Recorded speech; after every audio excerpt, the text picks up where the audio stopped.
Bonjour à tous et à toutes, j'espère que vous allez bien. On va continuer aujourd'hui le chapitre 5 d'électricité consacré à l'installation électrique de la maison et au fonctionnement des appareils électriques. La semaine dernière, on a travaillé sur l'installation de la maison, électrique de la maison proprement dite, et cette semaine, on va travailler sur la différence entre le courant continu et le courant alternatif. Et on va commencer par l'étude du fonctionnement d'une pile. Alors pour ça, on a réalisé l'expérience suivante. On a pris un bécher. Dans ce bécher, on a introduit une solution de sulfate de cuivre formée d'ions cuivre Cu2+, et d'ions sulfate, qui ne nous intéresseront pas ici. Les ions cuivre Cu2+, ce sont ceux qui donnent la couleur bleutée à la solution. Dans ce bécher, on a immergé deux électrodes métalliques, c'est des petites plaques de métal, une en cuivre, celle qui est dorée, et une en zinc, celle qui est grise. Ensuite, on a relié les deux électrodes à un voltmètre. Et donc, on a vu apparaître sur l'écran du voltmètre une tension de 1,067 volts. En fait, ce qui crée ce courant électrique, c'est juste les deux électrodes métalliques et la solution de sulfate de cuivre. En fait, on a fabriqué une pile, puisqu'on a créé quelque chose qui est capable de créer du courant. Si on avait remplacé le voltmètre par une lampe, la lampe aurait brillé, à supposer qu'il lui suffise de 1,067 volts pour briller.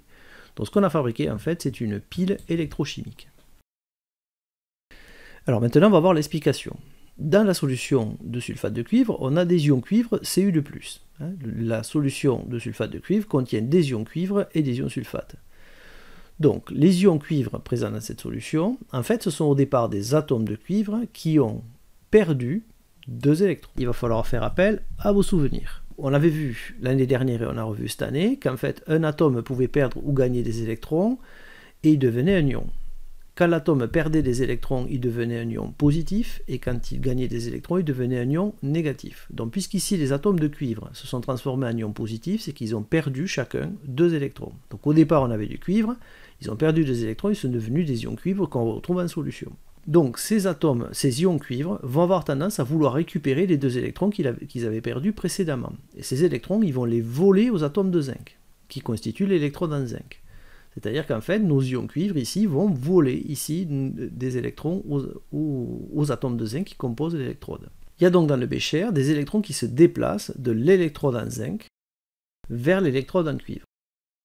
Ce déplacement d'électrons se poursuit dans les fils de connexion et le voltmètre. En fait, on oblige ce mouvement ici, ce déplacement d'électrons crée un déficit ici au niveau électrique, et donc ça fait le tour pour compenser.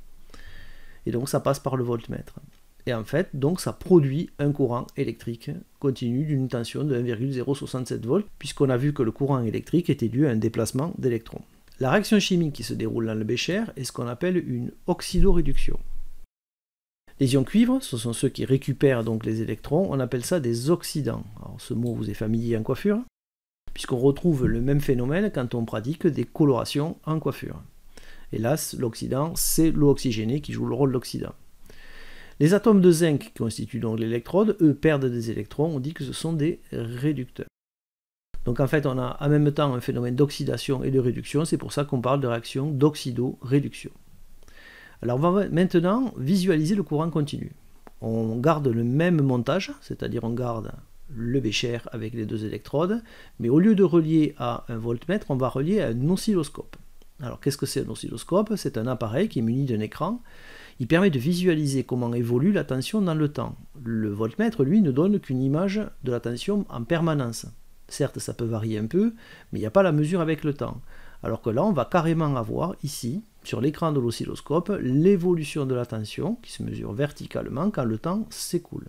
L'observation qu'on peut faire, c'est que la pile délivre une tension dont la valeur en volts reste constante lorsque le temps s'écoule. En effet, quand le temps passe, on voit qu'ici, la valeur de la tension reste fixée à 1,067 volts. Elle ne bouge pas, elle ne varie pas, elle reste tout le temps sur cette valeur. On dit qu'elle délivre un courant qui est continu. Conclusion, un générateur de courant continu, une pile ou une batterie, délivre une tension constante dans le temps. J'entends par constante le fait qu'elle ne bouge pas, elle est toujours à 1,067, elle ne varie pas en fonction du temps. Et sur l'écran d'un oscilloscope, le courant continu produit une ligne horizontale. Alors on a produit une pile un petit peu artisanale, et on va maintenant parler des piles qu'on trouve dans le commerce, et quelles différences et quels points communs elles ont avec celles qu'on a faites. Alors il faut savoir que la pile électrique a été inventée il y a assez longtemps, en 1800, donc il y a 2 siècles, par le physicien italien Alessandro Volta, celui qui a donné son nom au volt. D'ailleurs les premières piles s'appelaient les piles voltaïques. Le principe de la pile de Volta est encore utilisé de nos jours, mais sous des formes améliorées. Alors on a plusieurs niveaux. On a d'abord les piles salines, qu'on appelle aussi piles Leclanché. Ce sont les plus anciennes et surtout les moins chères sur le marché. Alors, on en trouve de moins en moins, mais il en existe encore. Donc si vous regardez dans un magasin, les piles salines sont moins chères que leurs concurrentes, les piles alcalines.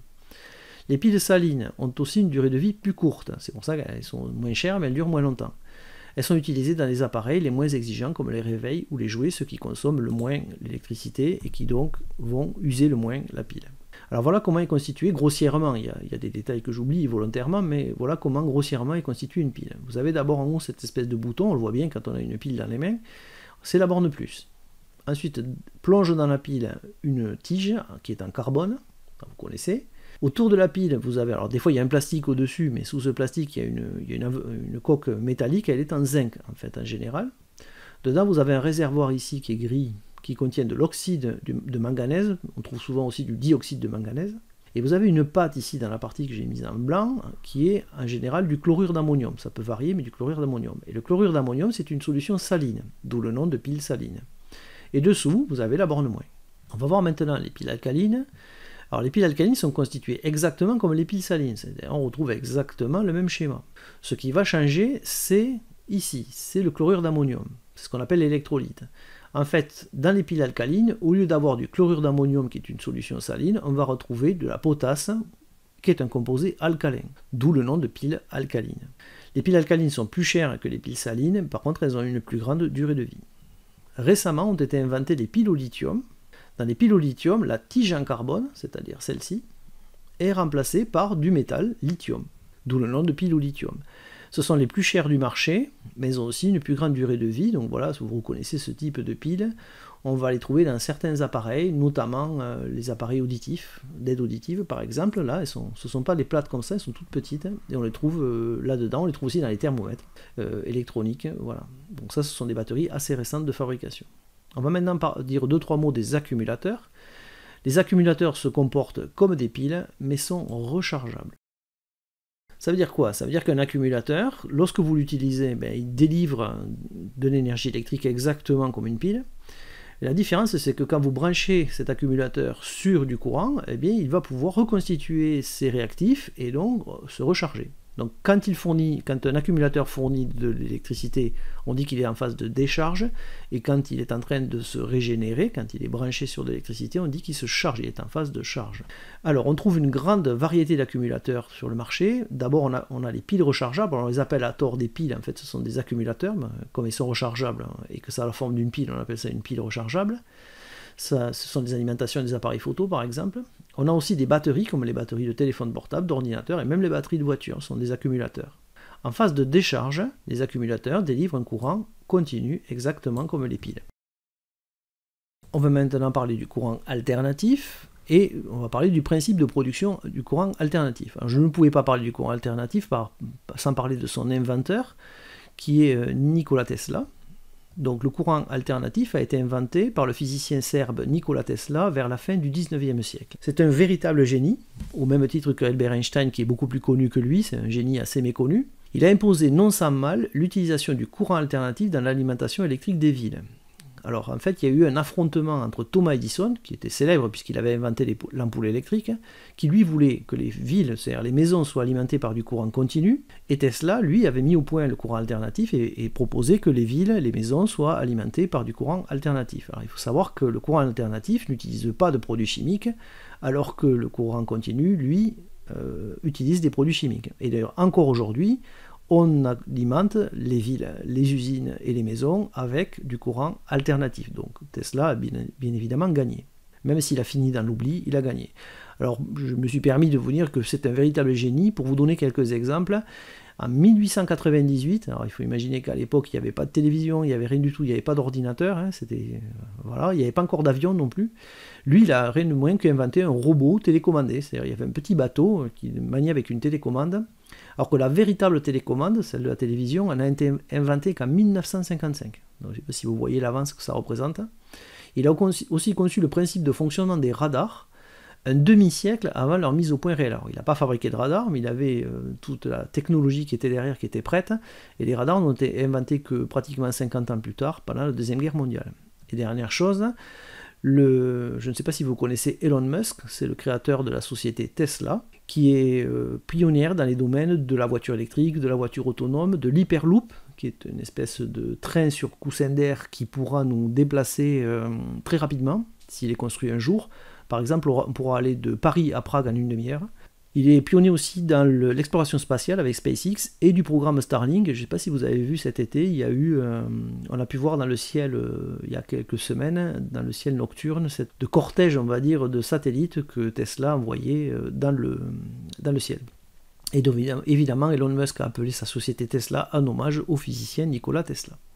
Alors on va revenir sur le courant alternatif et on va voir comment on produit du courant alternatif. Alors déjà, on utilise ce dispositif. Alors évidemment, ça c'est un dispositif d'école, moi je l'ai au laboratoire, pour montrer aux élèves comment ça fonctionne. Évidemment, dans la pratique, ça n'a pas cette forme-là. Donc c'est un dispositif qu'on appelle un alternateur.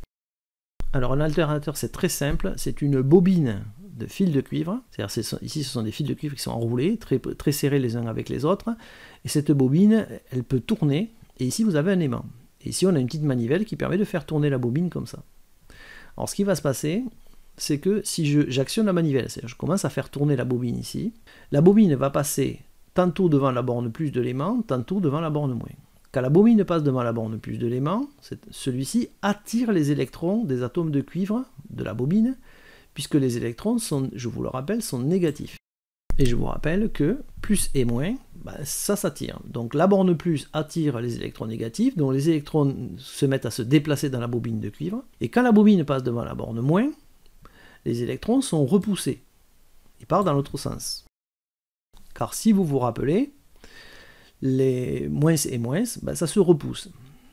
Donc en fait, quand la bobine va passer ici devant, les électrons vont partir dans la bobine dans un sens, et quand elle va arriver ici, les électrons vont repartir dans l'autre sens. Et donc, puisque c'est un déplacement d'électrons, ça crée un courant électrique. Comme les électrons vont tantôt dans un sens, tantôt dans l'autre, cela crée une alternance dans le sens du courant, ça va dans un sens puis dans l'autre, on parle donc de courant alternatif. Alors maintenant, on va refaire la même expérience que tout à l'heure, c'est-à-dire aux bornes ici de l'alternateur, on va brancher un oscilloscope. Et ce qu'on voit, c'est ceci. C'est-à-dire que, contrairement à tout à l'heure où la tension était constante, la tension n'arrête pas de varier. Voilà, je l'ai mis, la tension varie en permanence. Elle alterne les moments où elle est positive et les moments où elle est négative. Alors on va l'écrire et puis je vais expliquer après. Donc elle alterne les moments où elle est positive et les moments où elle est négative. On dit que le courant est alternatif. Alors qu'est-ce que j'entends par là? En fait, il faut savoir que ici on a l'axe des abscisses. Ici, dans toute cette zone, c'est positif. Et ici, dans toute cette zone, la tension qu'on mesure verticalement est négative. Donc on voit qu'ici elle est positive. Hop, elle passe en négatif, elle passe par un creux, puis elle repasse positive, puis elle redevient négative, puis elle repasse positive, puis elle redevient négative, positif, elle alterne positif et négatif. Et c'est pour ça qu'on appelle ça du courant alternatif. Vous remarquez aussi que le schéma a la forme d'une vague. Si vous jetez à la surface d'une eau calme une pierre, si vous mettez vos yeux au ras de l'eau, vous allez vous apercevoir que la déformation de l'eau, ça va être exactement la même chose. Ça va avoir exactement cette forme. Donc cette forme de vague, ça s'appelle une sinusoïde. Et on dit donc que le courant est sinusoïdal. Voilà, c'est un rapport avec le sinus que vous avez utilisé en géométrie au collège. Ce qu'on voit aussi, c'est que le même schéma se répète à l'identique. C'est-à-dire que par exemple, si je pars d'ici, je fais ce trajet ici, je reviens là, en fait, c'est le même schéma qui va repartir. Vous voyez, on le voit une première fois ici, tac, tac, tac, on s'arrête ici.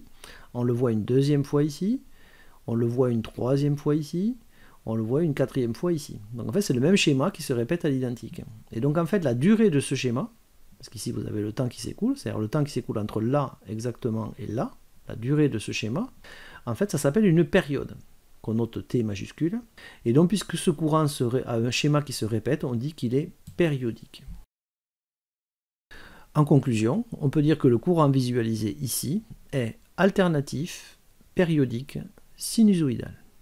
Et c'est ce type de courant qui est délivré par EDF dans votre maison, c'est-à-dire que au niveau de votre compteur électrique, vous avez un courant alternatif, périodique, sinusoïdal. Alternatif parce qu'il alterne les plus et les moins, ce qui signifie qu'il va dans un sens puis dans l'autre, dans un sens puis dans l'autre.